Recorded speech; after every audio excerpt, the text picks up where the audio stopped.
Are you worried about passing your assets to your children when you die? Worried about the risks that might take your hard-earned wealth away from them? Then this video is for you. Welcome to the latest video in the estate planning series from FinsBridge Financial Planning.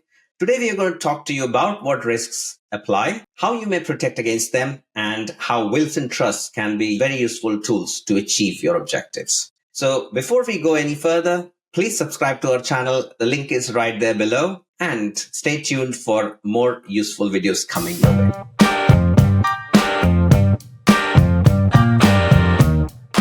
So let's dive in using an example. So we're looking at the married couple, Tim, 64, and Mary, who is 62. They've got two children, Jack and Jill, who are 23 and 21 years old. Now, we're going to understand what happens when one of them dies and when both of them die. So, as typically happens, let's assume that Tim has passed away, and let's assume that they haven't got a will. So if you don't have a will, then a set of rules called the Law of Intestacy applies. It's a set of rules which determines how your assets are distributed. So in his mind, Tim is thinking that all of his assets would pass to his wife, Mary. Now let's assume that they've got a house worth $700,000 and they've got savings and investments of $300,000.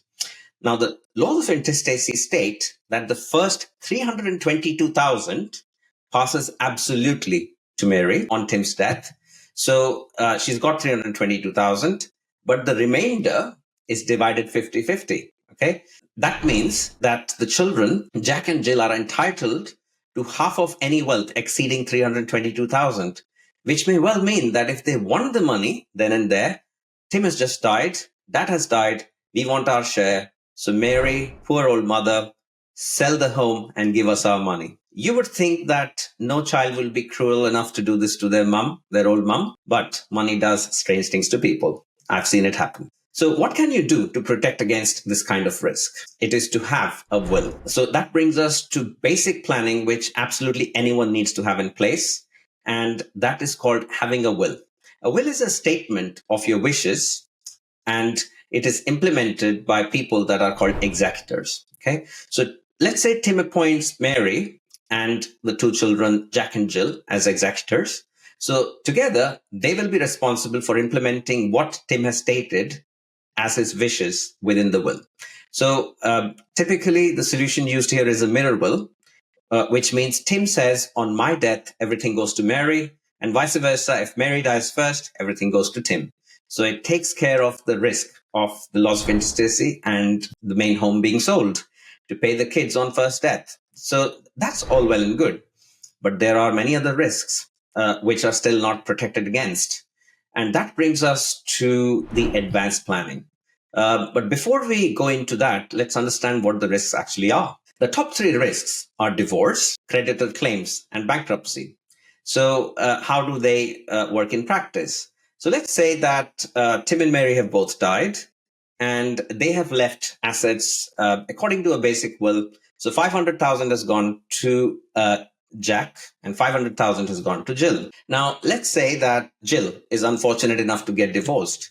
Now, what is the probability of that happening? On average, the divorce rate in the UK is around 47%. So there's a real possibility that one of the kids could get divorced. And let's say it's Jill.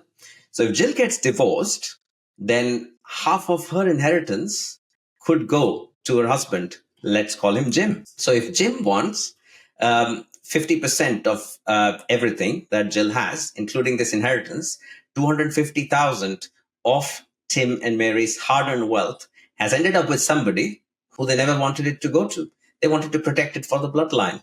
That's one risk. Second risk, creditor claims. So let's say now Jack has ended up taking loans which he can't repay.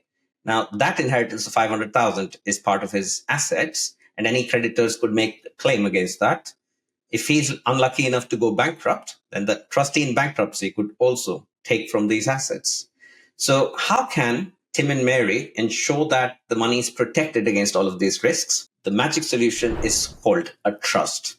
Now, at FinsBridge, we create a very specific framework, which we call the Beneficiary Protection Trust Framework. So what we do is we use a separate legal entity called a trust, which has a legal lifespan of 125 years. Okay. So what they do is they set up two trusts. One trust is, let's say, Jack's trust. The other one is Jill's trust. So they say in their will that when we both die, our assets go 50-50. So 500,000 into Jack's trust, 500,000 into Jill's trust. Now, in their lifetime, they are also the trustees of this trust. Trustees are responsible and in control of managing the trust assets, and they can then give these assets to beneficiaries whenever they like.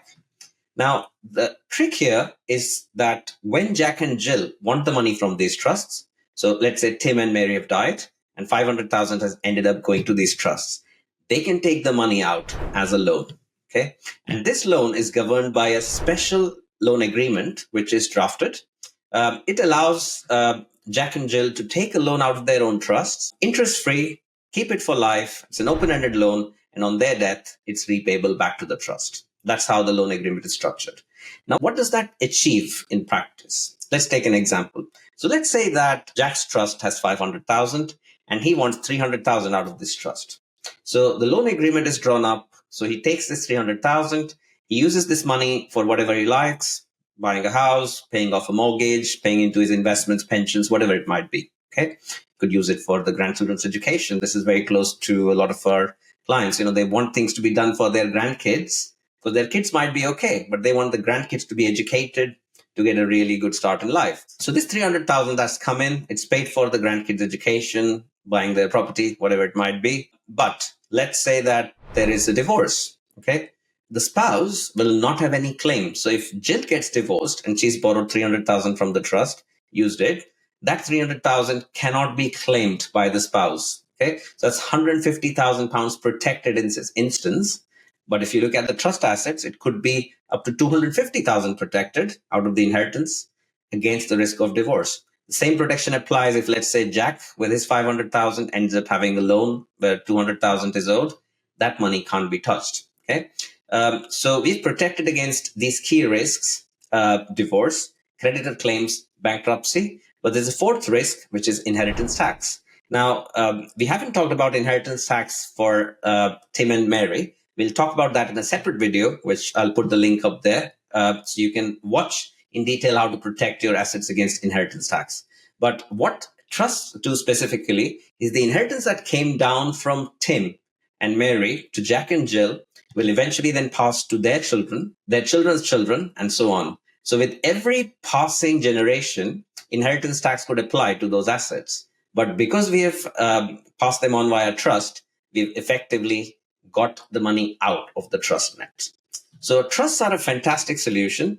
The key thing is to get advice timely and implement something that works for you, because it has to be bespoke for your circumstances. So what should you do now? You know about trusts and wills. You should take action. Speak to a reputable estate planning consultant or financial advisor. We're very happy to help. We look at clients all over the UK, and we've done hundreds of these trusts over the last few years. I'll put my contact details down here. You can reach out to us via telephone. You can email us, or you can visit us on www.finsbridge.co.uk. So that's it for today. Until next time, take care and see you soon.